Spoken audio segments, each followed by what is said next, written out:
Welcome back into Talking Fitchburg. Today I have a guest from the Ag and Rural Affairs Committee. I have Roger Cohey with me. And Roger, thanks for coming on the show today. And you're the guest for the Fitchburg Historical Society today. So we're going to get a nice overview of kind of the past, present, and future of farming. And you have done some good research. You've been telling me a little bit, so I'm excited to hear a lot of this research. So Roger, again, thanks for coming on. Pleasure to be here. And so why don't we get into it with the history? What was farming like when Fitchburg was just starting off here? Well, actually, everything as far as the farming and ag community started in the 1830s, and it was someplace around 1835, 1837. That the first farm in Fitchburg was established by a gentleman by the name of John Stoner. Okay.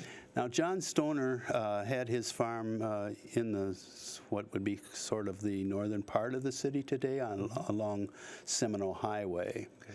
Okay. Although he was not a full-time farmer, and it's been thought that maybe he wouldn't be claimed as the first because he wasn't that full-time farmer. He worked in a job in Madison, and then, of course, worked on the farm at times he wasn't working there.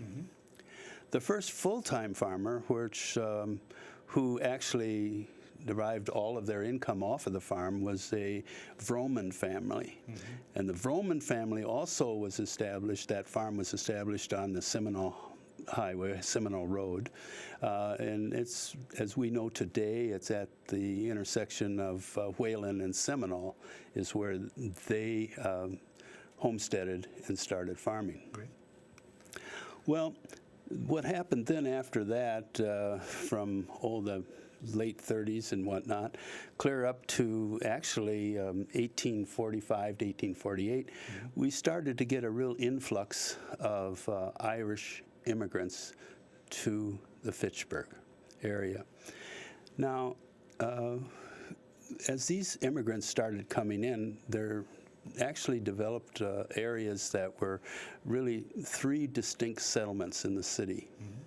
The one settlement to which a lot of people can recognize was what they called the Fox settlement. Okay. This was a settlement of Irish people that had settled along what we know as Highway M, and it was settled by man by Dr. William Fox.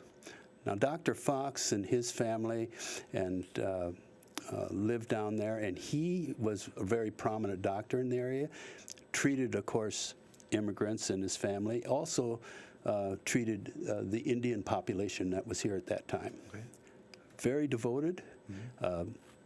He thought nothing of going long distances to enhance his practice and work with people. The second settlement occurred during that time, maybe a year later, started along what we know today as Irish Lane Settlement. Okay. Now, the Irish Lane Settlement is pretty distinctive of what we know today because Irish Lane is a great landmark. But we find families there that, such as the Kinney family, the Sweeney family, and the Gorman family, all descendants of that early settlement. Okay. The third settlement, which came about that time also, was along the Seminole Road, Seminole Highway, and of course it was called the Stoner Prairie settlement today. There we find that we have descendants with names such as the O'Briens, the Dunns, the Vromans, and the Lacys.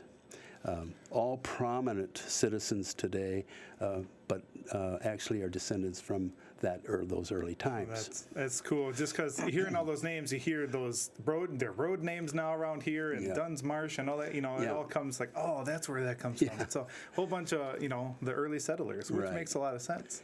Yeah, it's quite intriguing of what happened, and then a couple other interesting points during that period of time.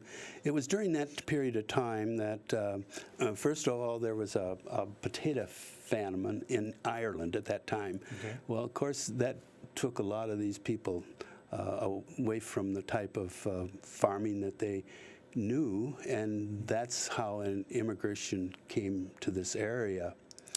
Also during this area, wheat was one of the crops that was introduced.